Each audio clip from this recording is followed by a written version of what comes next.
To start, I guess. Welcome everyone to our special guests here who are part of the expert panel that we had earlier on women in prisons, to faculty, staff, students, community members. Today's panel, the topic of discussion is a very important one. We're going to be talking about the rates of incarceration for women in prison are increasing throughout the world, and conditions in many prisons do not adequately reflect the specific needs of women. There aren't necessarily understanding of why women are going to prison, how does that differ from men, and the different impact it has on communities and children. Today, this program, first I wanted to thank all of our co-sponsors who made this program possible, the Human Rights Program, RSVP, the Avon Global Center for Women and Justice at Cornell. I think it's particularly important to point out that the panelists we have today, it's a big one, but every continent in which there are prisons except for Australia is represented on this panel. You have everyone's detailed bio, so I won't go through it, but we have the moderator, who is the UN Special Rapporteur on Violence Against Women, Rashida Manjoo. We're honored to have her here. She reports and writes on violence against women's issues, and she's here from South Africa, which is where she's based. We have Silvia Martinez from Argentina, who is in the Defensoría General de la Nación, which is the Public Defender's Office, and she's also in charge of the Prison Commission. We have Mikhail, who is in the Canadian HIV/AIDS program, but is going to be talking about Russia and and former Soviet Union countries. I learned today that he's in the UN police force, which is before he became an advocate, which is another interesting perspective. We're happy to have Gail from CLAIM, Gail Smith has worked on issues related to incarceration in women for decades. And Andrea Huber, who joins us from Penal Reform International, one of the leading organizations that are promoting the new international standards on women in prison, the Bangkok Rules. And she's based in London. Much of her work relates to Eastern European countries. So alongside this discussion, I'm pleased to say that we are launching a report that two international human rights clinics worked on. The International Human Rights Clinic at the University of Chicago Law School, as well as the Cornell International Human Rights Clinic. We have students from both those teams who worked on this report. We had a team of students who went to Argentina, designed a survey that was then administered by the Defensoría, randomly administered to 30% of all women prisoners in the federal system in Argentina. So we have very rich and interesting data, statistically analyzed by another student, Wade, through the help of professors. And this report is now available, as well as if you want to see it, it's behind here and you can't see it at this moment, but it's at www.womenandjustice.org. And we'll discuss some of the perspectives and findings of this report during this presentation as well. So given the number of panelists, we decided to limit people's presentations to about 10 minutes, and then Liz Brundage, who is the executive director at the Avon Global Center at Cornell and also teaches the clinic now, and Rashida Manjoo will moderate questions and discussions and also take questions from you. So with that introduction, I'll hand it over to Rashida. Thank you very much to all of you. It's always nice being in an academic environment, having students, faculty, and the public interested in an issue and coming here, and I know it's not about the lunch. So thank you again, and I think that part of this initiative started 2 years ago with my interactions with both Sital and Liz at Cornell, looking at pathways. I look at one of the issues that I look at is violence against women in custodial settings, whether it's in prisons, police detention, immigration detention centers, etc., which I did here in the US in 2011 when I conducted an official UN mission. And looking at the similarities and differences, of course, in different parts of the world, and the issue of the over-incarceration of women. The statistics are going up. There is concern about the intersectionalities, about the impact in terms of race, in terms of ethnicity, in terms of indigenous status, etc., of women. But the pathways into these custodial settings, whatever they are, whether they're psychiatric hospitals, there is overpopulation and a disproportionate impact on women. The pathways, the causes, the consequences and the consequences for the individual, for the families, for the communities, and for the society is something that's coming through over and over again in different countries where I visit these kind of custodial settings. So this is an important panel for this issue. My hope is to present a report looking at this particular aspect for the Human Rights Council or the General Assembly, depending on time constraints. But I've been privileged this morning to hear a whole range of issues from people who were about 25 odd people in the room. Their perspectives, both from a US basis, the specialist expertise, the work that they do on a daily basis, and the struggles that they find in the work that they do, and how to think differently about incarceration of women in particular. That's my focus, and I make no apologies for it. I am very, very concerned that with mainstreaming of issues, we've lost specificity, and I think there needs to be the specificity on women who are incarcerated and the impacts. So we're going to start with Sylvia, and I'm very grateful that there was the study on the Argentina situation. I think there are some amazing developments in Argentina, but also challenges. So yes. Over to Sylvia Martinez. Well, thanks, Rashida.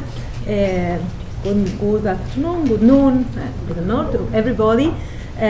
First of all, I would like to thank the organizers who invited me in this day. It's a great honor to be here and to have been the possibility to participate in the research. So thanks the organizers, and thanks all of you for being today here at this time, particularly at this time. As I have some difficulties with the English, I prefer to read my presentation today, and when later we can talk more spontaneously in the questions. Well, in view of the significant rise in the rate of women's imprisonment, the research that today is presented tries to reflect on the causes and consequences of this increase, and also provides some measures that could be taken to reduce the female prison population. The report takes into consideration the most common offenses which lead to women's imprisonment and the harmful effects of imprisonments in the social reintegration of a large majority of female offenders. Women continue to constitute a very small proportion of the general prison population worldwide. In Argentina, women represent less than 9% of the prison population in the federal system. In the general rate, the proportion is even less.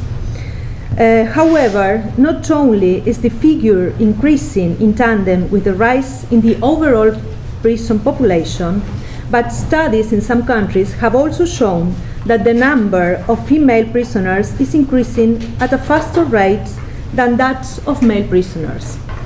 For example, the research shows that in Argentina, the number of female prisoners within the federal system increased almost 200%, while the male population rose 110% from 1990 to 2012. Tougher criminal policies worldwide have meant that a growing number of women are being imprisoned for minor offenses. In Argentina, tough legislation for drug-related crimes has had a significant impact on the number of women in prison and on the increase in the rate. The study found that almost 56% of the women surveyed had been accused or convicted of drug-related crimes. It is beyond the scope of this presentation to analyze in depth the many reasons that lead to the massive and sudden increase in the number of female prison population in the region.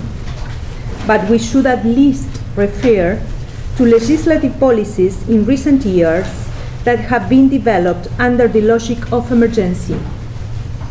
These policies have significantly modified the social control techniques and their rationality too, which combined with high levels of poverty and exclusion only resulted in a criminal policy designed to fit those included.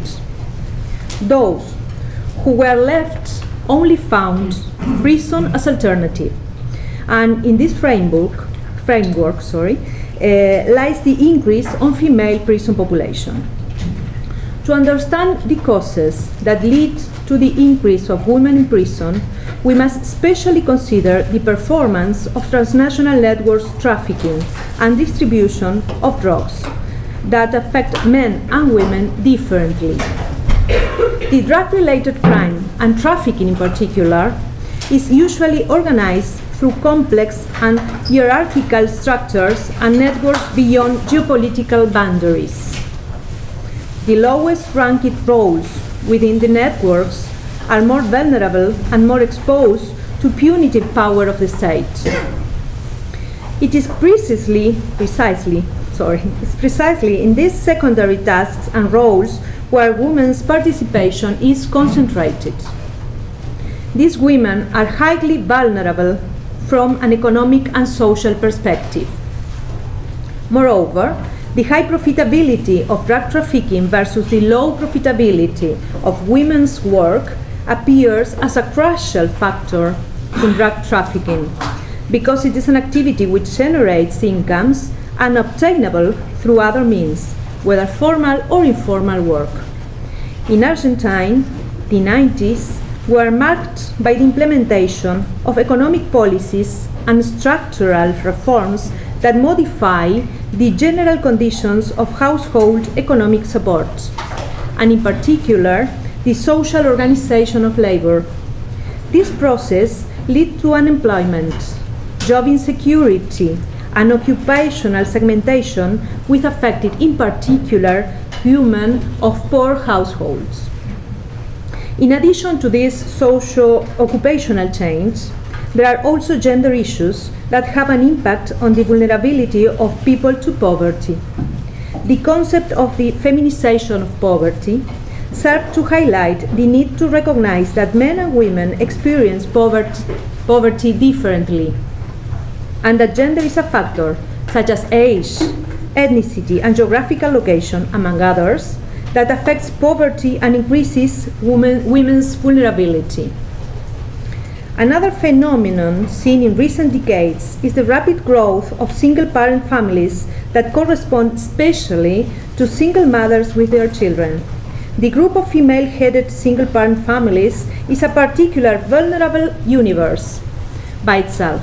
It imposes restrictions on the ability to generate income because usually the mother is the only who works, does the housework and the child care. The context of impoverishment and unemployment in Latin America, as well as the limited employment opportunities and the great impact of poverty on women, lead to the diversification and the search for new strategies for survival of women with limited financial resources. These circumstances may be useful to understand the high level of vulnerabilities of most incarcerated women. In Argentina, women led almost 82% of single-headed households, and the majority of these households are poor. Vulnerable and economically disadvantaged, women are increasingly likely to be detained pre-trial, despite the principle set out in international instruments that says that is absolutely must be uncommon, the pre-trial detention. The results of the survey confirm the high number of pre-trial detainees in the federal system. 41% of the women surveyed were pre-trial detainees. The official information at the time of the survey, so October last year, showed that the total percentage of pre-trial incarcerated women was 62%, while the general percentage of pre-trial detention was 56%. In most of the cases, there is no need for these women to be in prison. More are charged with minor and non-violent offenses and do not pose a risk for the public. Many are in prison due to their poverty and inability to pay fines. Over 85% of women surveyed were convicted on economically motivated crimes, which include drug crimes and minor theft crimes. the study showed that more than 75% of those women who committed economically motivated crimes were the primary breadwinner. Community sanctions and alternative measures would serve the social reintegration requirements of a vast majority much more effectively than imprisonment. In spite of all I have said, the truth is that women continue to be in prison, and they constitute a vulnerable group due to their gender. So we must reflect on in which conditions they are. My mates will do this work. And these and other aspects could be analyzed later if you are interested and have some questions. Finally, I really hope that this report is useful and contributes to promoting more respectful policies as regards women's dignity. As Albert Camus once said, we must understand that we can't escape common pain, and that our only justification, if any, is to talk, while we still can, on behalf of those who are unable to. Many thanks.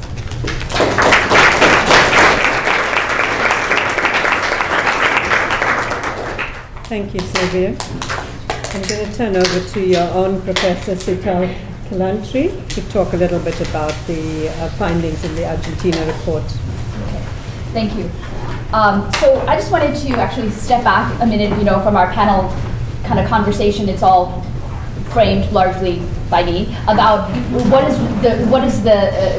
the reforms that we need to make in prisons. We sort of take for granted that we should have prisons, is one of the assumptions of the panel. But obviously, there are many people who argue that there shouldn't be prisons at all. We've had Angela Davis visit us on campus a couple of weeks ago, and she is a leading proponent in what is known as the prison abolitionist movement. So abolitionists argue that depriving someone of their liberty should not be the only or even the primary means of having a person make amends for their transgressions of laws. Instead, alternative forms of retribution such as restorative justice, which involves victims, offenders, and communities, should be considered. Other abolitionists point out that prisons are places where inherently there are structural power relations that lead to oppression. A formerly incarcerated woman we were interviewing for our clinic last week told us that when she left prison, she could barely function in society. She felt she couldn't even walk on the street without having a partner with her. She said, I was thinking partner up when I went out to left the prison. So to the extent depriving someone of liberty is the only option, I think we should really consider, and many argue that alternatives to prisons should be considered. We've had a representative from organizations like a Safe Haven that we met with. These are community homes where women can live with their children and are allowed to leave to go to work, and thus they have modified restrictions on their liberties, and this encourages rehabilitation and re-entry potentially into society.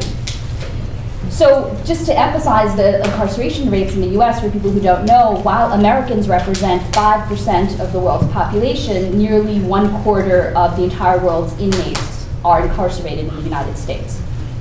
And this incarceration, obviously we should keep in mind, right, the disproportionate effects that incarceration has had on African Americans and minorities, as Michelle Alexander's book has pointed out, particularly in relation to the war on drugs, where the war on drugs we thought of it as a way to solve the problem of drugs, is to let's criminalize it and incarcerate people rather than prevention. And as a result, drug convictions went from 15 inmates per 100,000 adults in 1980 to 140 in 1996, an almost tenfold increase since increased criminalization and enforcement was used as a mechanism. Today, more than half of America's inmates are in prison because of drug convictions, not different from what we found in Argentina for women, which was 60%. So this approach, I'll bring in Argentina, this approach to fighting illicit drugs in the US manifested itself in Latin American countries. So to keep drugs out, attacking the supply side rather than the demand side, we thought, let's also put pressure on Latin American countries to increase criminalization efforts.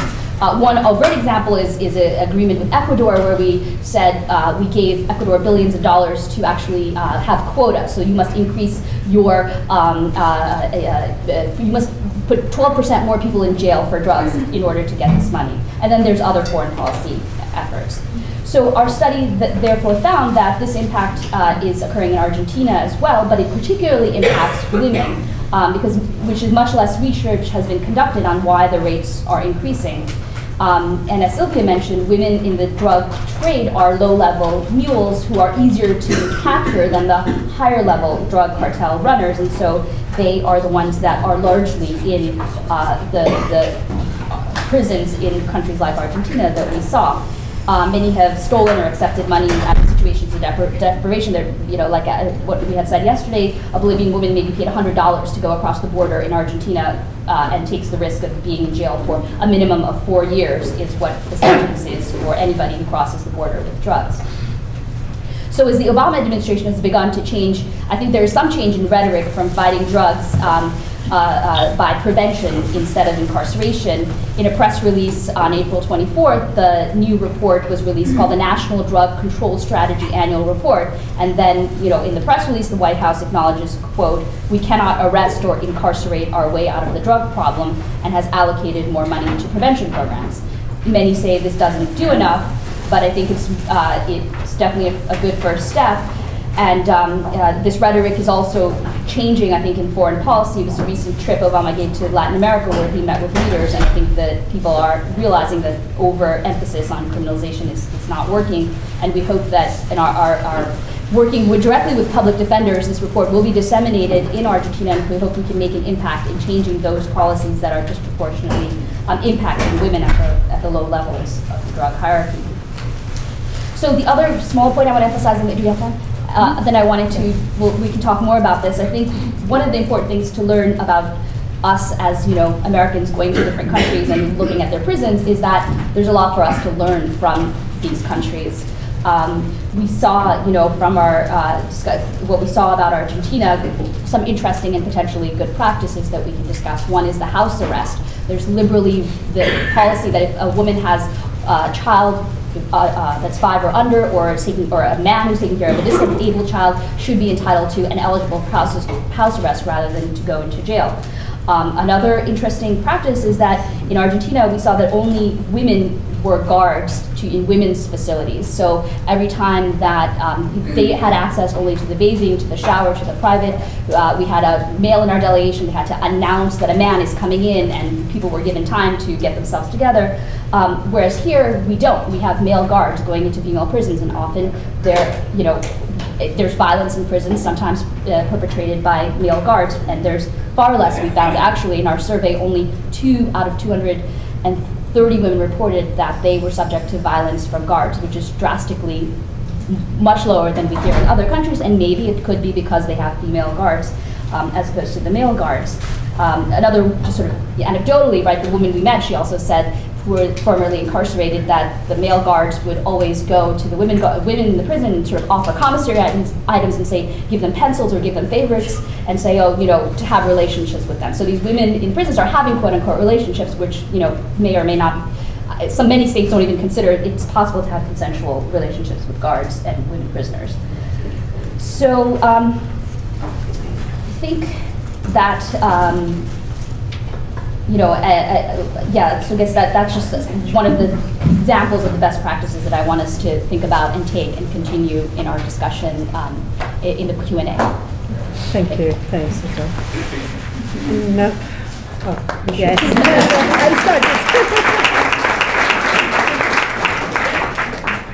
Maybe deserved an applause, maybe not. Jamie? Jamie Stinson is at Cornell Law School, a JD candidate 2014. Hi, I'm Jamie. I was part of the group that went to Argentina. And first, a big thank you to Silvia Martinez and Justice Heighton.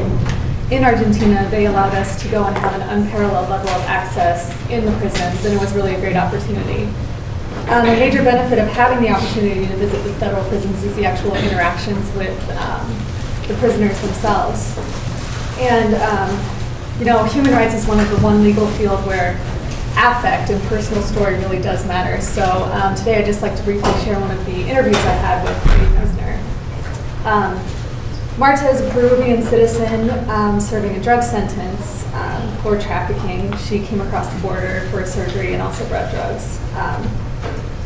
She was taken to a jail where, after failing to be informed of the charges against her, not understanding why she was being held, she was in a solitary cell and she attempted to commit suicide.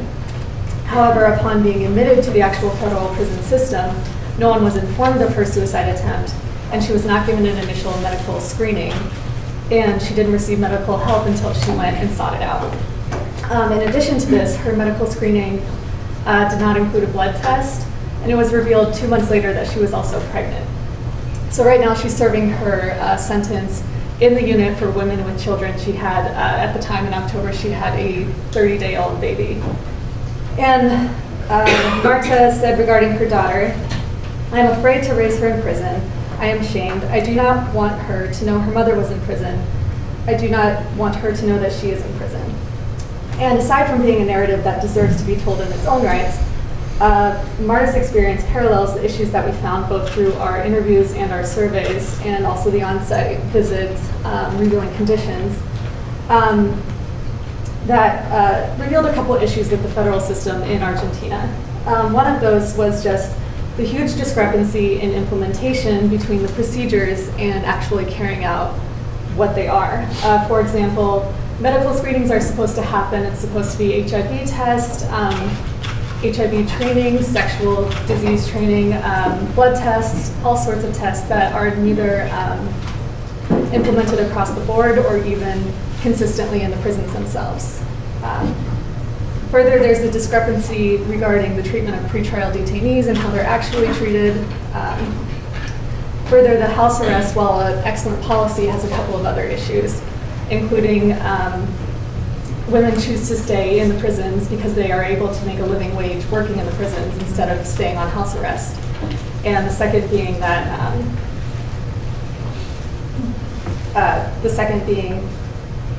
that lost my train of thought. But the other issue that we found is that Marta is one of many who has not informed her family that she has been incarcerated for fear of social stigma. And this reveals a rhetoric of shame that surrounds almost all aspects of women's incarceration. In general, this rhetoric impacts the motivation and ability of women to assert their own rights and report when those rights have been violated in the prison system. Finally, working on this project revealed that even under the best circumstances where best practices do exist, women under hetero and masculine normative system experience and re-experience subjugation. While larger solutions are broad and undefined, immediate solutions such as lowering sentences for drug trafficking and other nonviolent crime and seeking non-custodial measures must be paired with the actual implementation of gender-sensitive procedures within the prisons themselves. And this has to do with monitoring those systems and identifying points where procedures don't match up with actual implementation. So, thank you.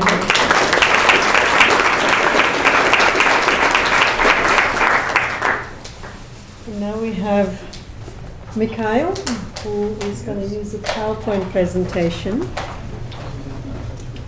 No. You cannot see it, right? No. I can.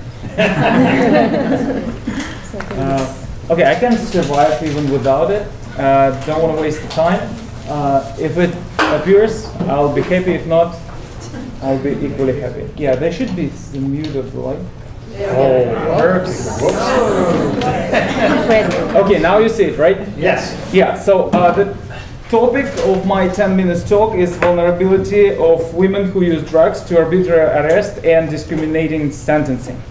I'm from the Canadian HIV/AIDS Legal Network, the charity which promotes and protects human rights of people living with or vulnerable to HIV/AIDS.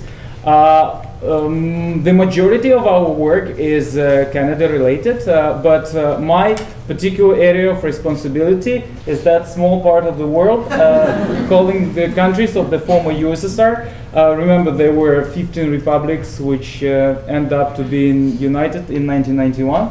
And the particular focus is Russia. I have some special background in Russia-related affairs because I used to serve as police officer for Russian police service, and later I represent Russia being the UN police officer 2 years in West Africa, and then I was the legal officer in the United Nations Office on Drugs and Crime 2 years as well. And now Canadians shipped me to Toronto, where I'm sitting half of my time, and half of my time I'm representing clients in that countries doing the litigation and research. It's kind of 70% of my time is litigation. We have 23 ongoing cases in Russian and Ukrainian courts, including the Supreme Court, and 30% of time is the research and policy submissions to different UN bodies, and that's how we came into contact with the special procedures under the Human Rights Council. Now, the issues I'm going to talk about are not unique for Russia. By far, they are the same in many countries of the world. And the main driver of violations and those issues I'm going to discuss are drug laws. Those things which we now hear more and more about as war on drugs. Russian focus is here in this presentation because of this. This is the result of the recent research conducted by the Harm Reduction International, the London-based charity. They did very simple analysis. They took statistical data from 51 countries of Eastern, Western, Northern, and Southern Europe and Central Asia, and they compare how many women are incarcerated in those all countries. And then they came to this shocking conclusion that actually Russia imprisons almost twice as many women for drugs as other 50 countries combined. So one country imprisoned more than 50 countries combined. And then the second part of this statement is even more shocking. This is despite the fact that the total number of women in those 50 countries is 5 times greater than the one in Russia. So 1/3 of women in Russian prisons are there for drug crimes.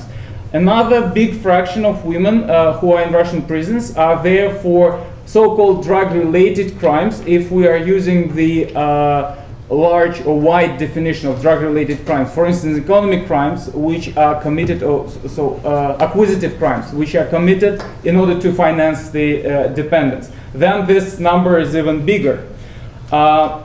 So the question is why? And I wanted at the beginning to talk about only the legal causes, but then I decided that too many lawyers and it's boring to talk about legal stuff only. So let's talk about psychology and sociology behind this. And first, let's take a look at the Russian drug control.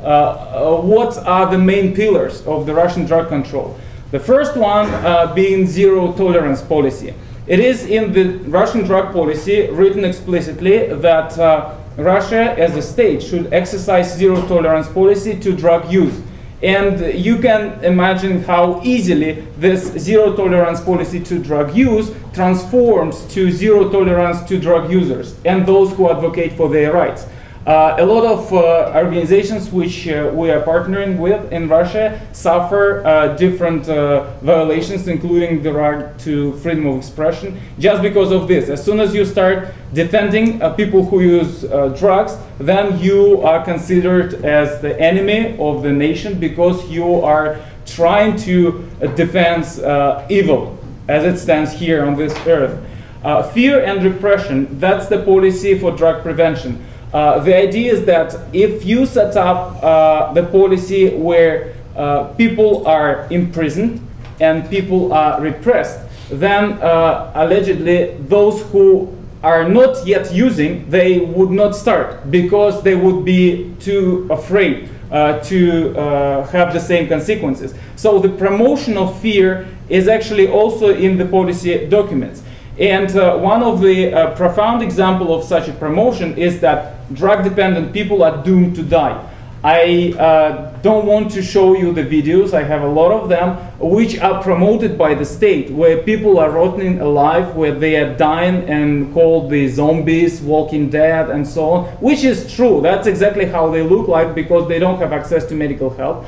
And state is actually creating barriers for them in order to show that if you start using drugs, your only way out of that is to quit them, regardless that it's a chronic disease and a very powerful dependence, or you are doomed to die because you are going to be imprisoned, you are going to have HIV, TB, and you basically end up in a very horrible, painful death. And that's what the state promotes. Now, police versus health. Here are two emblems. One of them is the Ministry of Health, where you see this snake, and it's a symbol of wisdom. And that's the Federal Drug Control Service. And what does it do with the snake? It kills it. So I think it's a very good example of what is going on in this dynamic, police versus health. And that's exactly what goes on all over the world, including here. We have a lot of good policies, harm reduction policies, which are promoting right to health approach and human rights approach in its core. But at the same time, we have police-oriented policies which are killing the same. So one hand is doing good, another hand is killing this good at the very beginning. Police versus health, how it works in the Russian context. First, drug treatment and rehabilitation. Despite the understandable dynamic, which we think that, well, if it's health, it should be in health-oriented laws. So drug treatment and rehabilitation are in the drug treatment, in drug law enforcement, in drug laws which are for enforcement of anti-drug clauses. And this is basically laws about policing rather than treatment. The Minister of Health is subordinate to head of the drug control. So the chief of police, drug police, is the head for the Minister of Health in issues related to drug. And the Ministry of Health actively favors and promotes punishment as a tool to so-called motivate people into treatment. So in their point of view, if you have tough punishment and tough laws, people would choose treatment instead of punishment. And it is more or less the same model as you have here, the drug courts, and you know what's the widening the net phenomena, how it works. It's worse in Russia because here at least you have some treatment alternative like opioid substitution treatment. In Russia such alternatives do not exist. So you have some referral mechanisms, but there is no way to refer. There is nowhere where you can refer people in terms of treatment. Drug enforcement. Drug use per se is criminalized. So if you use drugs, you're already an offender. Detention and withdrawal, they are a powerful tool to get confession from people, because if you are on drugs, you most probably start suffering withdrawal if you are detained. And this condition is used to get confession from you, because if you don't give the confession, if you don't give evidence against yourself or somebody else, you are under threat to remain there. Or if you give this confession, you will be released from detention, and that's the bargain. Planting drugs is the routine, and one of the causes is that there is no practice to establish purity of drugs. And heroin, for instance, is a very bad quality in Russia. So you need a lot of heroin for yourself if you have a very high tolerance. So the more tolerance you have, the more drugs you need, which immediately puts you under this very punitive laws. So basically state promotes the punishment for the health condition, which is the drug dependence. Lack of access to legal help, that's I think all over the world. 70% of sentencing, thank you, they go without a trial based on the guilty plea, and the rate of acquittal is very low. It's less than 0.5%. Now, going back to women. So that was the background. Women has, apart from having the same very special stigma related to drug use, Women experience even a more serious stigma because they are considered as the part of the society which is in charge of reproduction. They are mothers. And here are the drug prevention boards. One of them is saying, "Mama, why I'm dead?" Another one says, "Mama, why I'm a monster?" And so they're on the street. They are from Ukraine. Here was the video. We don't have time, but basically the video was about the young woman who is sitting surrounded by cans of some small monsters, you know, and she is talking about them as her children who were not born because she used marijuana, she used ecstasy, she used heroin. And the bottom line there says that if you take drugs, even one dose would kill your future generation, which is, of course, not science-based statement. Here's the school program. This is an extract from the school program. And this sentence, I don't want to read that one, it's this sentence. People who use drugs can only have monster children unable to survive. Same thing, if you use drugs a single time, you're doomed to have monster children and so on. So you can understand this, that this is at school, this is a school program. And you can understand that if the society is trained in this way, then police, and we were talking about this a couple of minutes ago, that prisons are a reflection of the bad phenomena in the society. So police, in a way, is the same. Police can promote those racial discrimination, and here's the women-related discrimination, if the society as such, and the state is promoting this. So no wonder women are incarcerated at such high rate, because police is basically does what the society wants them to do, incarcerate those who use drugs because they're in charge of bad generation and so on and so forth. So in the case of the special vulnerability, have a minute, drug dens, they are very much popular and growing phenomenon in Russia because of the desomorphine epidemic. And desomorphine is the homemade drug. It's opioid, but made of prescription drugs, over-the-counter prescription drug. It's very toxic, it's very bad for the health, but you can only make it on the kitchen. And usually a lot of people are there, women are also there. Often these women are taking care of this apartment, which considered by police as a den. So immediately these women are charged more because they are taking care of this den.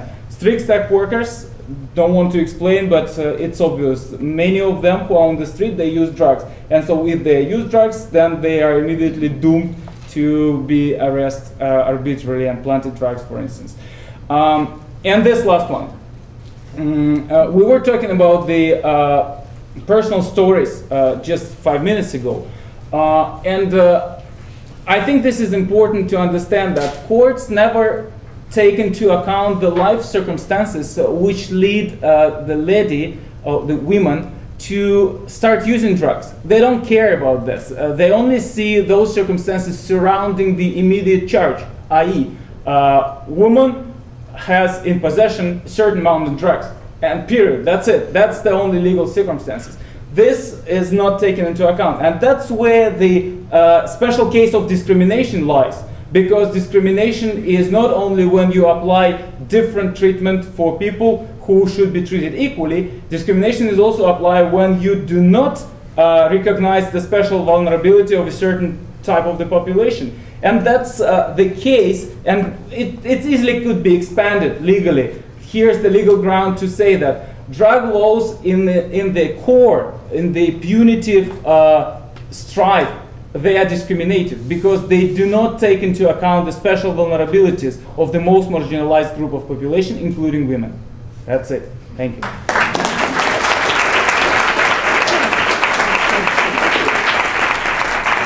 Thank you, Mikhail. Abstinence through stigmatization, very clearly from some of those posters and things. Now we have Andrea, who's with the Penal Reform International. Thank you so very much. I'm thrilled to be here. It's a super important initiative. and I hope you'll forgive me if I stick to my minutes so I can get the most out of my 10 minutes.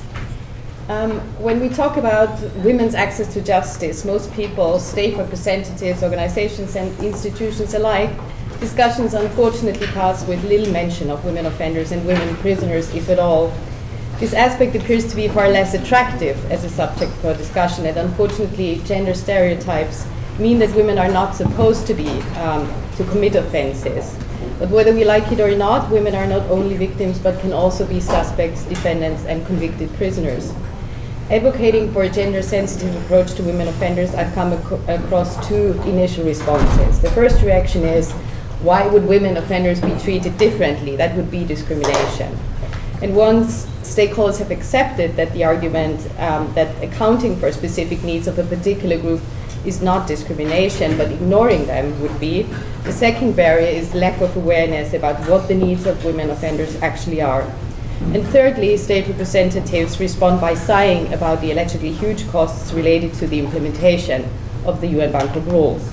Yet many of these rules do not require additional resources for their implementation, but a change in awareness, in attitude, and in practices. But I would like to also challenge the financial argument by a look into more systemic factors. There is, in our eyes, an over-reliance on imprisonment in general, yet affecting women offenders disproportionately. For male and women offenders, penalization and imprisonment has become the first response rather than the last resort, even though non-custodial measures and sanctions prove to be more effective in order to prevent reoffending, in particular for minor and non-violent offenses, as we have heard.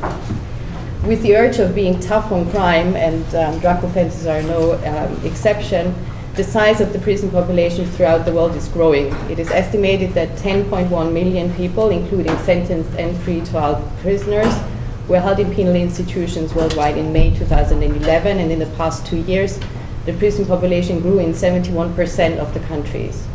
Out of 194 jurisdictions for which data had been collected, 118 had a rate of prison occupancy above 100%. This global problem of overcrowding is one of the major factors for prison conditions incompatible with human rights. But also unnecessary detention places an enormous strain on governments. It is not surprising that in a criminal system that is under distress, the allocation of resources for vulnerable groups, and that includes female offenders and women prisoners, is not a priority. Non-custodial alternatives for imprisonment, besides a number of other positive effects, would free resources needed elsewhere in criminal justice systems, not least in ensuring the needs of vulnerable groups in detention, such as women prisoners, are met. Yet even where non-custodial alternatives are in place, they tend to not be gender sensitive. Usually the same criteria are applied to both men and women in decisions relating to pre-trial detention as well as at the sentencing stage. Mikhail has referred to that. Usually they don't take into account women's specific backgrounds, such as their caretaking responsibilities or their previous history of domestic violence. And secondly, there is a shortage of alternatives suited for women offenders, and that hinders their application. For example, where bail implies regular reporting to authorities, transport to the respective police station or court must be affordable and feasible for women and must not jeopardize their caretaking responsibilities. As women are mainly convicted, as we've heard, of petty crimes closely linked to poverty, gender-sensitive alternatives carry huge potential to avoid incarceration in the first place. And after all, the prevention of unnecessary imprisonment is the best medicine against abuse in detention. It is therefore that I would like to highlight UN Bangkok Rule 60, which provides guidance on the types of services that should be elements of a strategy of alternatives for women offenders. One example is that it is recognized now that there are gender differences in substance dependence and related complications that require a different approach to treatment. And in the delivery of such community-based programs, women may also need gynecological care and opportunities to discuss issues such as violence and pregnancy. In issuing non-custodial sanctions, the possible caretaking responsibilities must be kept in mind. And women-only services provide opportunities, for instance, for women of violence to be in a place of safety. A fourth obstacle to effectively address concerns related to women detainees I would like to highlight is the lack of gender-sensitive monitoring. External and independent oversight mechanisms where in place can play a key role in identifying risk factors for abuse and systemic shortcomings that contribute to it. Yet, where monitoring bodies does exist, they often over-rely on documenting individual cases and interviews with individuals rather than identifying systemic risk factors, which can be established without putting individual complainants at risk of reprisals. Secondly, many monitoring bodies fall short of meeting the requirement of a gender-balanced and multi-professional team, as is required by Bangkok Rule 25, paragraph 3, or other standards such as OPCAT. But also where monitoring bodies are, very often monitoring bodies are themselves not aware of gender-specific needs of women prisoners, and the Bangkok Rules as a framework for assessing whether these needs are met. In the second part of my presentation, I would like to highlight a few areas where I think the UN Bangkok Rules provide particular added value, and I'll try to keep that short because some issues have been addressed. We know that the risk of ill treatment is particularly ripe during arrest, interrogation, and transit between the police station and prison, because there are usually few, if any, safeguards at all against abuse. And it's been mentioned how crucially important the medical screening on entry to a prison is in order to detect previous ill-treatment or abuse, but also in providing the psychological and physical needs likely to arise from such abuse. And in this context, Bangkok Rule 7 details the prison authorities' responsibilities if the medical examination reveals that a woman prisoner has been subjected to abuse during previous custody. And it allows to draw something like a checklist in cases of ill treatment or torture. A third key area in which the Bangkok Rules provide very detailed guidance is gender-specific health care, the lack of which can also amount to torture and ill treatment. The Bangkok Rules are very detailed on how healthcare programs must be designed in a gender-specific way and preserve women's dignity and privacy, and they're even more important since other sets of standards are lacking guidance altogether. The provisions range from medical examinations to be conducted by women physicians and nurses as a matter of principle and in a way that accounts for women's vulnerability when exposing their bodies, to guidance on the presence of non-medical staff during examinations, and to provisions on the confidentiality of medical information and the principle of consent. Safeguards which are lacking entirely in other standards such as the UN standard minimum rules. Very detailed guidance is also provided on mental health care provisions and the prevention of suicide and self-harm, which is of particular importance in light of research that indicates women in prison attempt suicide and self-harm at a higher rate than male prisoners. The Bangkok Rules take into account that safeguards to these ends are already required at the admission stage, and that too often suicide and self-harm are addressed through medication or result in punishment of the prisoner. Seeking to provide an alternative to these classic responses to the risk of suicide and self-harm, Bangkok Rule 12 requires a holistic, a gender-sensitive, and an individual approach, involving issues such as access to education, vocational training and recreation, family contact, and a balanced diet. Rules 13 and 16 recognize that prison staff are an essential part of a gender-specific response to women under distress and require training and capacity-building initiatives, and they call for the development of a prevention strategy in consultation with mental health care and social welfare services. Lastly, I would like to flag that searches are particularly sensitive for female prisoners, and the Bangkok Rules also provide very detailed guidance on this topic. Again, I would like to highlight that standard minimum rules for the treatment of prisoners do not contain any guidance on searches, and even more so are the Bangkok Rules important for female prisoners, but also guidance actually for the whole prison population. I would like to end with maybe hopefully a bit of a positive outlook in that I would like to explain to you some of the tools that my organization PRI has tried to develop in order to help governments but also civil society actors to put in practice the rules and provisions that have been given to us finally after some very long battles and negotiations in 2010 with the adoption of the UN Bangkok Rules. One document that has already been published is a guide to gender-sensitive monitoring, which seeks to address monitoring bodies, whether they're under OPCAT or whether they're civil society monitoring bodies, in order to enable them to put a gender-specific lens to their work. And we're working on a guidance document that explains in very much detail the rationale behind each rule, and also which stakeholders are supposed to be implementing them, and what practical models already exist in order to make them a reality. And with this document, we will also publish what we call an index of implementation. That is a very sophisticated checklist, if you will, structured according to the stakeholders that need to put the Bangkok Rules into practice. And they can run through this list, and after they've given their responses, do a self-assessment of where they are in terms of the implementation of the Bangkok Rules. And the last tool I would like to mention, which we're also going to launch in autumn, is an internet-based training course, which participants have free of charge access to at any time. And they can go through the course at their own pace. So they can probably do one module today and another one tomorrow, or in a weekend, depending on when they will find time.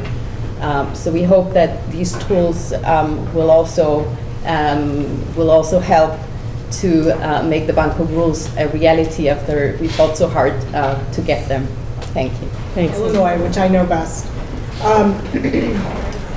I think that the causes of mass incarceration and the disparate impact on women have been covered pretty well.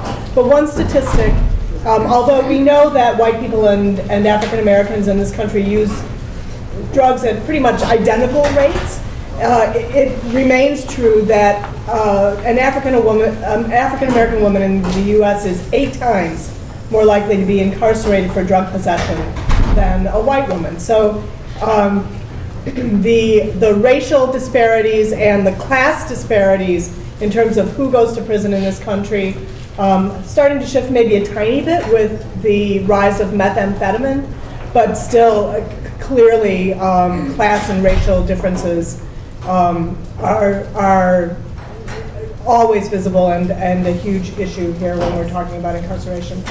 About 80% of women in Illinois are mothers of children. I think that's another area for disparate impact, because when you have a child, particularly a child under age of 6, and you remove the child at birth, which is the usual practice, or disrupt bonding when a mother goes to jail or prison, you're taking away something that can never be replaced. You can never go back and make up that time. The process of mother-child bonding is critical to personality development, to the development of the child, and to the mother's sense of herself as the mother as time goes on. And so missing that time has profound long-term consequences on the child and the mother, and then also has consequences legally, because it makes it very difficult for the mother to show that it is in her child's best interest to reunite, because the relationship then is not there. This is an issue no matter whether children are placed with family or are in the foster care system. It's a particular problem with foster care. Across the country, termination of parental rights has really skyrocketed with the implementation of the Adoption and Safe Families Act. Very well-meaning in the sense that they didn't want children languishing in foster care. They wanted children in permanent homes. But the impact on a parent who's incarcerated it makes it nearly impossible to regain custody of your child, because in Illinois, for example, there are 22 separate grounds for a finding of unfitness. The state has to prove one ground in order to permanently take your child. Several of those grounds specifically target incarcerated parents. But one of those grounds is if you don't make reasonable efforts and reasonable progress on your service plan in 9 months to bring your child toward bringing your child back home, they can permanently sever your parental rights. I don't understand how that's constitutional, but it has been held constitutional. It's something I think we really need to work on, and it's certainly something in violation of the Bangkok Rules. The very distance of U.S. prisons, which are mainly in rural areas, creates a barrier to family relationships and a barrier to children's visits. For most poor families who don't, it's hard for them to sometimes even maintain a vehicle, much less drive an 8-hour round trip to a prison. And then the barriers to jail visitation, where most visits take place through plexiglass. So imagine a 2-year-old who's coming in to visit mom from whom she's been suddenly separated and realizing that she can't be hugged, can't be in her mom's lap. It can feel torturous to a small child and to the mother. As we have pushed for more community release as well as visitation, it is really an uphill battle because it doesn't seem that courts take the impact of that into consideration. We've worked locally as well as nationwide to try to implement alternatives to incarceration, both at the pretrial level and post-sentencing.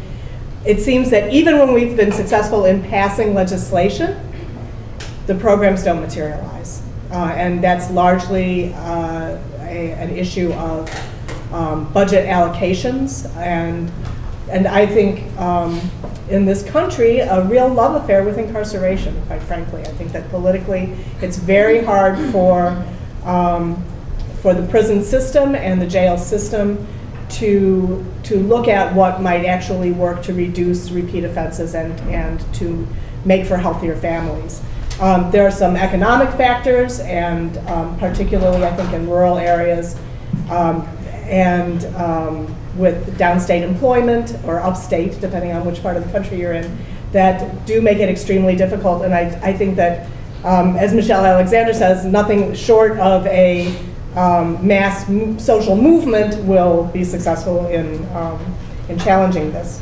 Inadequacy of health care, and particularly reproductive health care, especially when in times of overcrowding. We see serious problems in women having access, and women having access to programs that address some of the things that led them to prison in the first place, including trauma. Scarcity of rehabilitative programs for women who are getting ready to come home, and of gender-specific programs. I think a lot of lip service. Sometimes the programs are not available to everyone who needs them. I guess that's a bit of an understatement. One of the Bangkok Rules talks about registering children. And I think in this country, it's really a double-edged sword, and I think that women aren't going to trust to tell the truth about their minor children at home until we stop terminating parental rights, because it's just too risky for them to, upon arrest certainly, divulge who their children are and where they are. I was thinking about addressing, or we had discussed addressing the issue of shackling women not only during labor but throughout pregnancy, which there has certainly been a nationwide effort to address this. But I'm going to leave that to Julia Park, who's done amazing work on that issue. Thank you, Gail.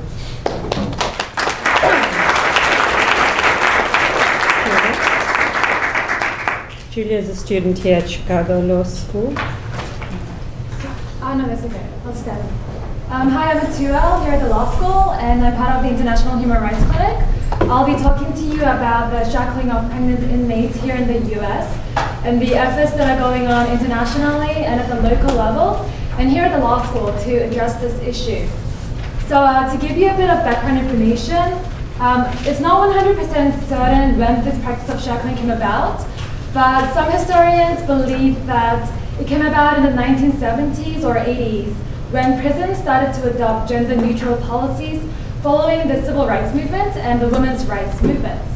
Back during this time, male inmates were shackled whenever they were taken to the hospital for checkups or treatment. And so, as gender neutralization occurred, female inmates were also shackled whenever they were taken to the hospital.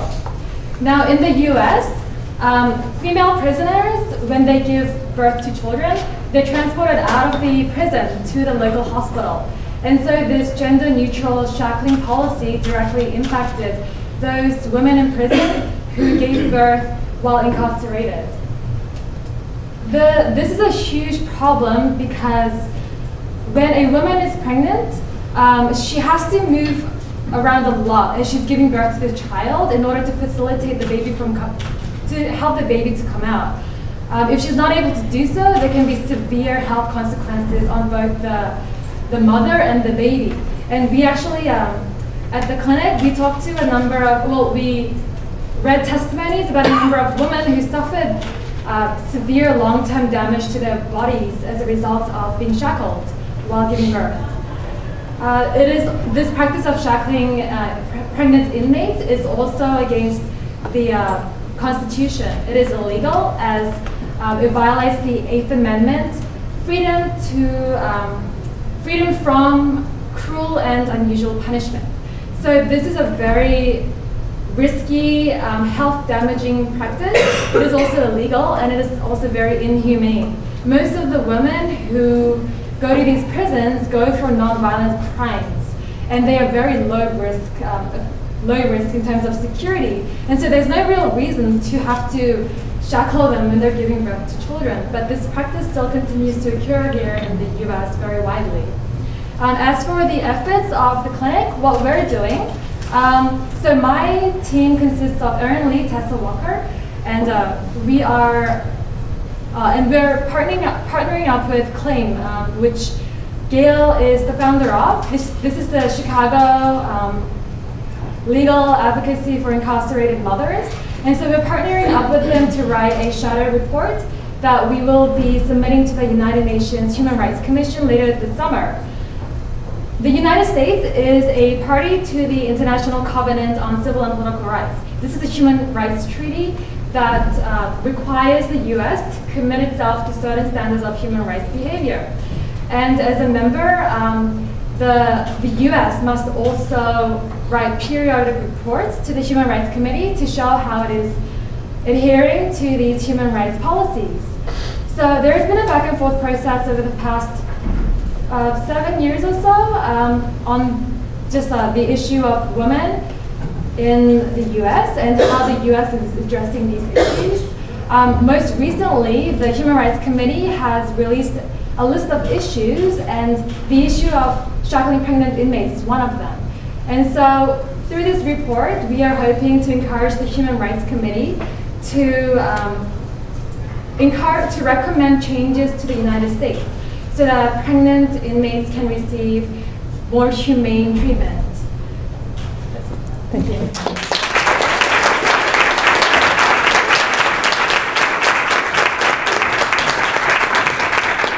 Thank you, Julia. And I think, you know, just the presentations by students reflects how important it is for students to get involved and get passionate about things that concern them at the national level, but also at the international level in terms of states' accountability to act with due diligence in addressing some of these problems. Now we're going to open it up to all of you, where you've been sitting patiently listening to the inputs, questions, comments, things that would be useful for me to know in terms of my report.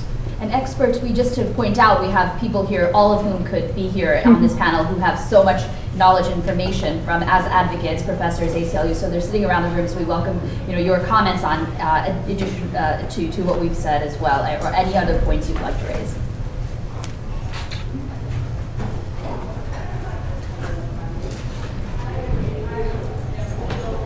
I have a question for suggestions that any people on the panel may have. I'm Bridget Arman from Northwestern Law School's Legal Clinic and Human Rights Center. We talk a lot about the very real need that women who are incarcerated have for mental health services, healthcare services, drug treatment services, and so on. And at least speaking from the United States, these are services that these women and other women and men in their same communities needed before they were incarcerated. So there is inevitably going to be this blowback. Why give the criminals all these wonderful services that we can't afford to give to good, law-abiding people in their communities? So what's the response? I mean, obviously the response that we would say is everybody should have these, but what's the response that might be effective in the shorter term in improving resources for women in prisons? Well, I have two thoughts. One is, yes, we should be providing these services instead of sending people to prison. We should be providing them on the front end. But I think the other thing is, just on a cold-hearted cost benefits analysis, if you provide treatment, you reduce repeat offenses, which are extremely expensive to prosecute and jail. So to say we shouldn't provide this because they don't deserve it hurts everybody. Do you think that will sell? I mean, I'm trying to think of where do we jump into this process? Do we jump into it by ignoring the legislatures and ignoring the policymakers and working with churches and community organizations and something to try to shift the public perception about, these horrible bad people who don't deserve a thing before we try to change the law? Do we try to do both at the same time? Any thoughts? Well, let's count the cost approach. There is Transform, the organization in Bristol. They started, I think, in 2009, the project which they call Count the Cost, and they're trying to count the bad consequences of the war on drugs after UNODC in 2008 admitted that there were unintended consequences, and the bad consequences for the health, for public health is one of them. So I think the very quick answer here would be that in order to save the taxpayers' money, we are going to provide the treatment alternatives to drug dependent, those who have mental health problems, rather than incarcerate them. So basically it's the saving your money. I think it's appealing to all those who pay taxes.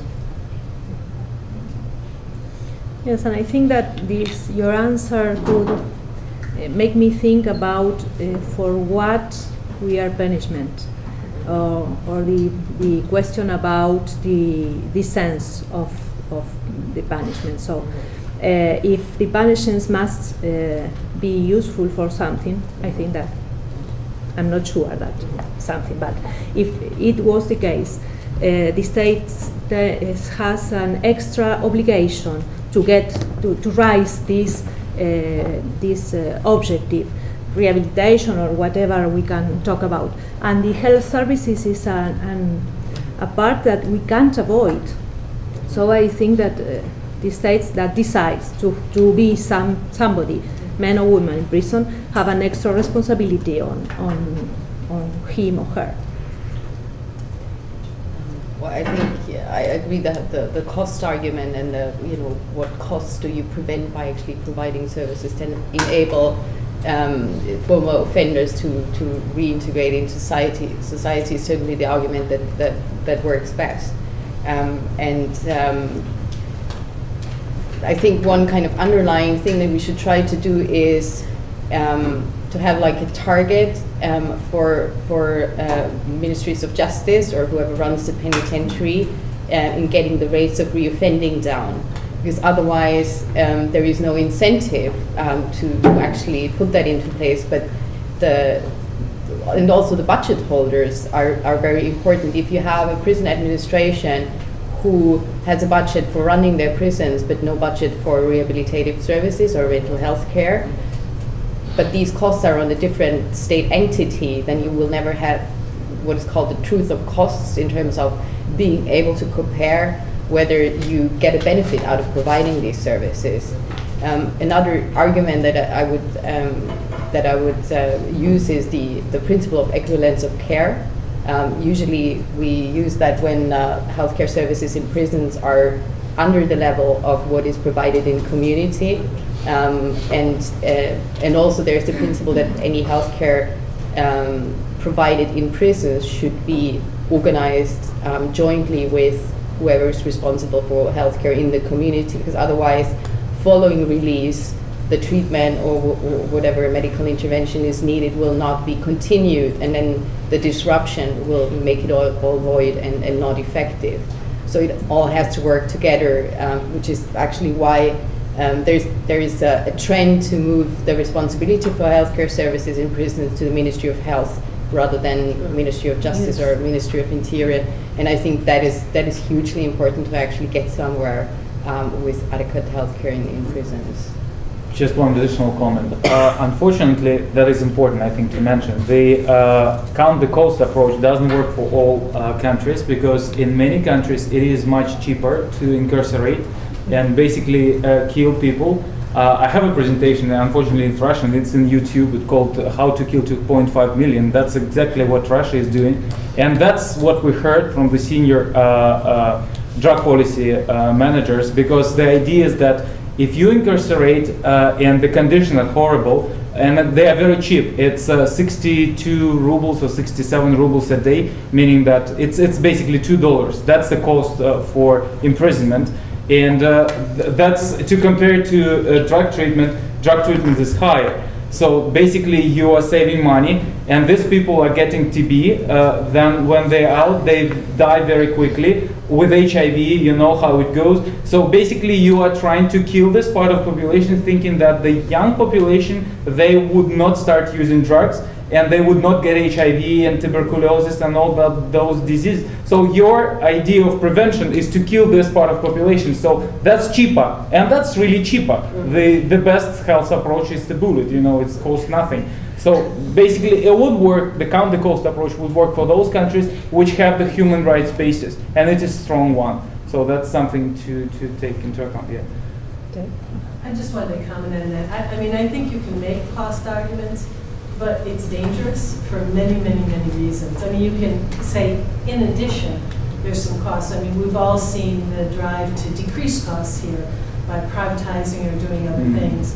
But the main concept is, and it also puts a thing, if you say, and if you don't do this, they'll come back and get you again. So again, it puts this fear on the person who's incarcerated for society. And the real reason that all of us in this room would say is that we have a social responsibility. And in many instances, we have failed people in our social responsibilities. But these are economic and social crimes.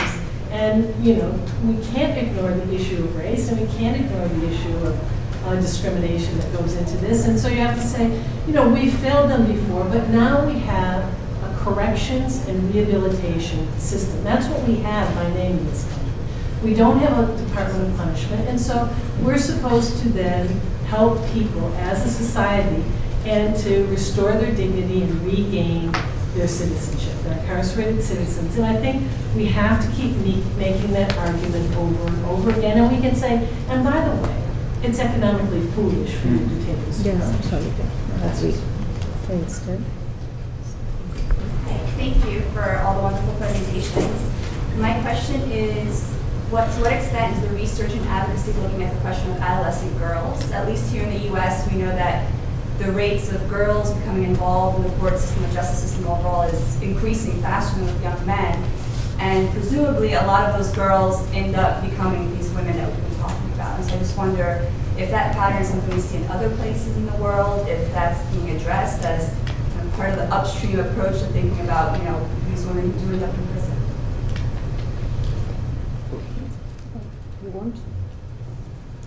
Okay, if I'm talking about my part of the world, yes, that's what is going on, and especially if you take into account the drug policies there, because the population of people who start using drugs is getting younger. Those who are becoming addicted to drugs, or those at least who are going to be registered as drug dependent, they are growing older. That's a phenomenon. But it doesn't mean that young people are not taking drugs and they are not at risk of being arrested and being into contact with the criminal justice. So more people of younger generation are getting into contact with police in their young age, like 15, 14. They are not yet reaching the criminal liability threshold, but when you are first exposed to this, then police is taking care of you by supervising, and so you are exposed even more to contact to them. Yes, that's exactly what is going on. Then the bad parent, that's stigma. Children who are born of people with alcohol or drug problem, they are with this special stigma for up to the end of their life, because in their medical documents, this is clearly the diagnosis, and school knows this. The school runs the drug prevention in close cooperation with community policing officer. So that's how it all could be together, and this stigma then materialize into incarceration in their age of 18, 19, something like this. Yeah. Just to add on, in my country missions, when it comes to younger people, what I've seen is a restorative justice approach. But, and Italy is one example where they have a separate prisons for juveniles, etc. But racially, disproportionate treatment, differential treatment applies. So although all of them apparently have an opportunity to finish school, particularly African kids who are being held at the center, the standard of education is different. There's a lack of interest in either looking to alternative about skills development, etc. And so you could see the disparate treatment within these so-called restorative justice programs based on race, which I saw in Italy.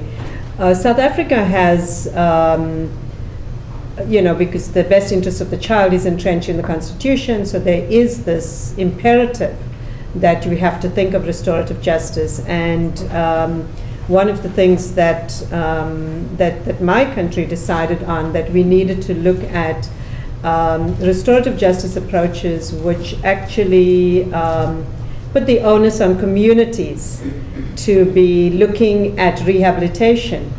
And the research shows that communities are saying, we don't have the resources, neither do we have the skills. And we have a very high crime rate. And these are the kids that have offended against the community. So under the kind of myth that in African cultures the child belongs to the whole village and the whole community rather than just the family, the parents, it's the communities should take responsibilities. And communities are saying there's no mechanism in place to help us deal, first of all, with our anger, because these are the kids who have committed crimes within the community against us. We don't have the skills and we don't have the resources for reintegration. We do want to do it, but if you don't give us all these other things, we cannot do it. So on paper, the law and the policy talks about restorative justice and reintegration, but in reality it doesn't happen. And we had some terrible cases of high rates of incarceration of juvenile offenders and the kind of treatment that went on. So then we had these policies, but it's not working in practice either. I would like to know if sexual rights are considered part of the problem as a form of that can impact the family, or if they are out of your research. The right to have a sexual relation with partners or husbands when the woman is in prison. Well, we haven't considered particularly in the research, in the questionnaire that we did, but I can tell you how is the way in which in Argentina we deal with this subject. In my country is allowed to have we call intimate visits. Everybody has this right, and even those who are younger, even in some with different characteristics, but even in juvenile prisons this is considered. In the requirements to get this kind of visits is that you have to declare who is your partner. It must be a more or less fixed partner, but you don't need to be married at all. And we even have considered the intimate visits between homosexuals persons. So we only have 2 cases of asking for this right in homosexuals persons, but it is allowed. No? In kids, in juvenile prisons, the idea is that if they have kids or if they are in a permanent relationship, they can access. If not, they need the parents' consent, the parents' consent, or the judge consent if the parents are unable. No? Okay. Maybe I can jump in as co-moderator.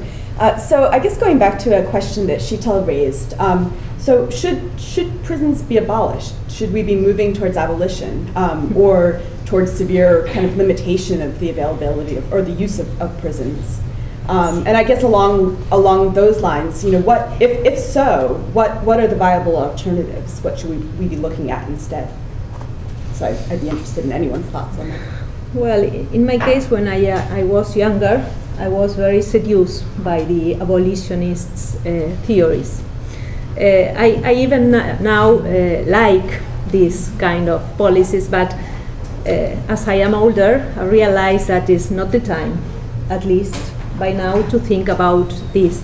So I think that punishment, the prisons are not useful at all, but now the possible situation is to think about reducing damage. So in this sense, of course that I would like to abolish prisons, but nobody had the idea of something better. So by now it's impossible. But yes, it's possible to think and to work on having more human rights respectful prisons. And the only thing that I think that we have to work is with the idea of reducing damage. I think that this is the line of thinking to get better prisons. By now, the prisons exist, so I think that it's more useful to think in which way we have to manage the prisons than to think about abolish absolutely them. And what about alternatives? Should we be thinking about alternatives to prisons? Alternatives to prisons? Well, I think that a good alternative in women's issues, particularly, is house arresting. We have been talking about this a lot in the research that we are presenting today. The house arresting for women is a good alternative to prison. In my country, we are applying this, and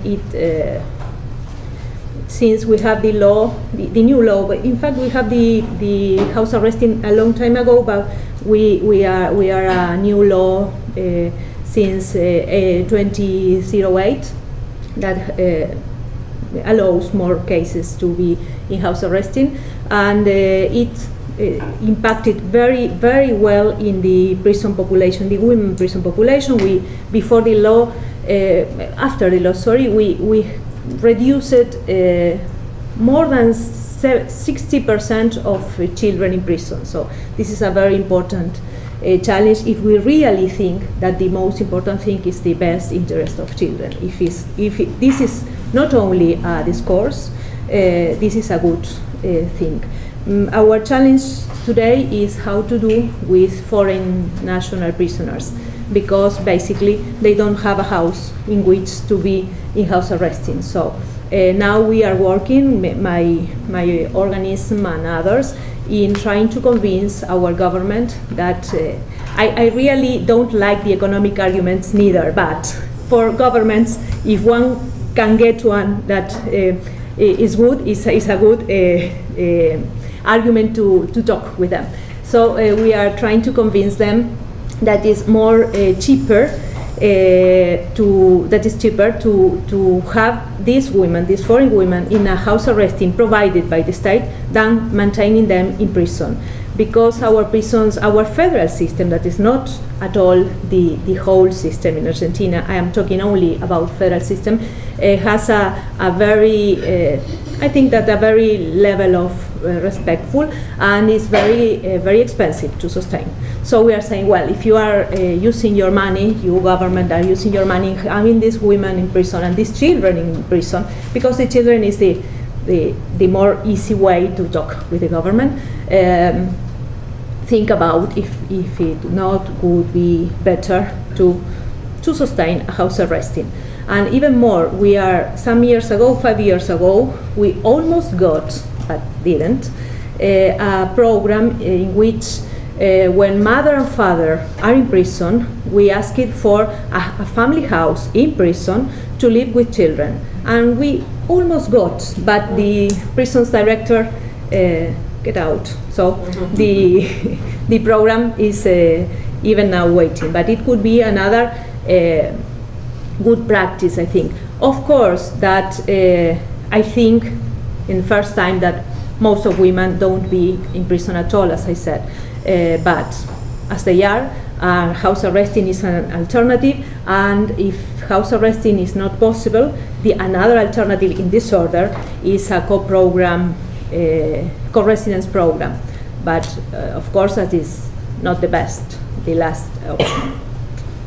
Sylvia, is there an option for foreign prisoners to go and serve their time out in their countries of origin? Yes, just some minutes I was talking with Andrea about this. In our country, we have in the law the possibility. There is a right. It's not a mandatory. If women or married for both foreign prisoners at the middle of the sentence of the condemn, they have the right of asking for being returning to their countries. It's a kind of deportation, but voluntary deportation. The interesting thing is that if they ask for this and it happens, they return to their countries absolutely free. They don't go to their countries to follow serving the condemn.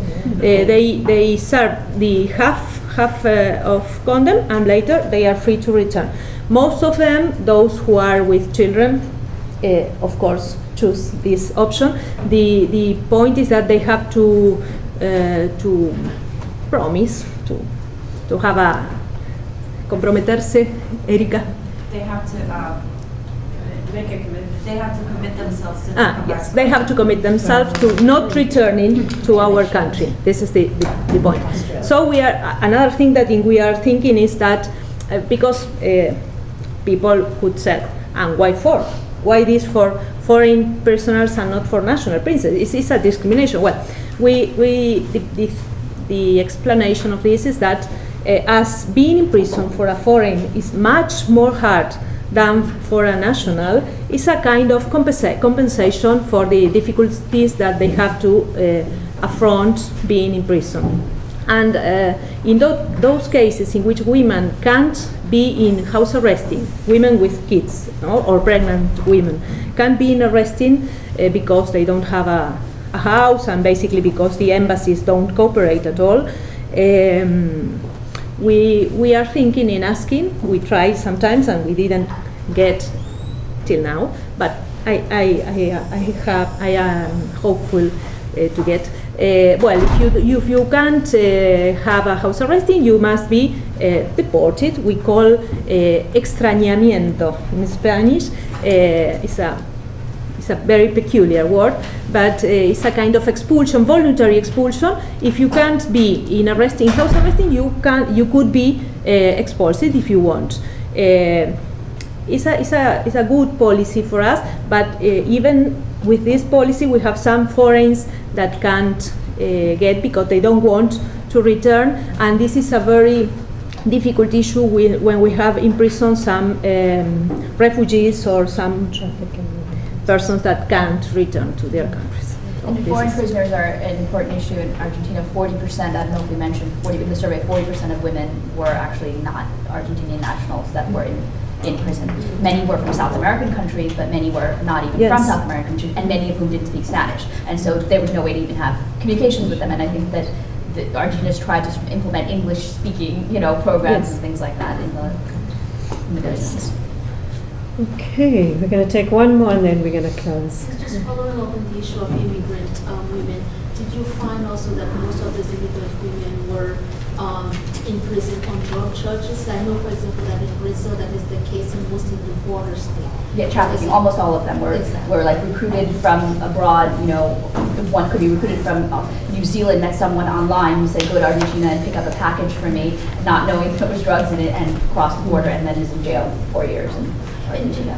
How is access to legal assistance for this for immigrants when they don't speak the language? Well, this is where the embassies and consulates have to get involved, and they don't want to. We have a very strong public defender's office, very, very strong. In Argentina, and in Brazil, and it is strong.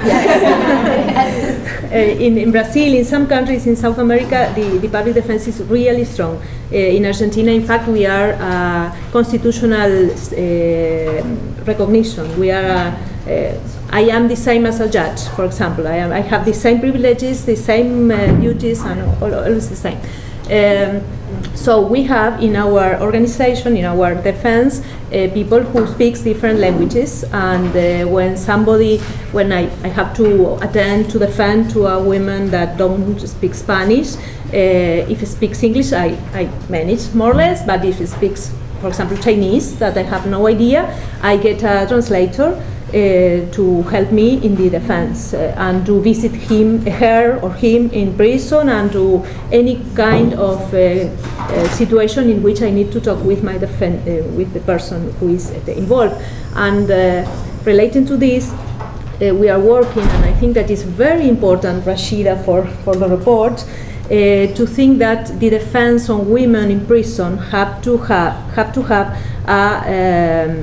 a gender consideration, special gender consideration. The strategies for defending a woman are not the same that for defending a man, particularly in those cases of mulas that has a very peculiar situation. So we are developing a protocol with a gender-sensitive protocol to defend women and mulas in particular. I think that this could be a good thing to develop to avoid violence too, and to take into consideration what Mikhail have said, all these situations that are around a woman that starts in a criminal way. Thank you very much to all the panelists. It has been a rich discussion and we've gone over time, but thank you for bearing with us and for being here.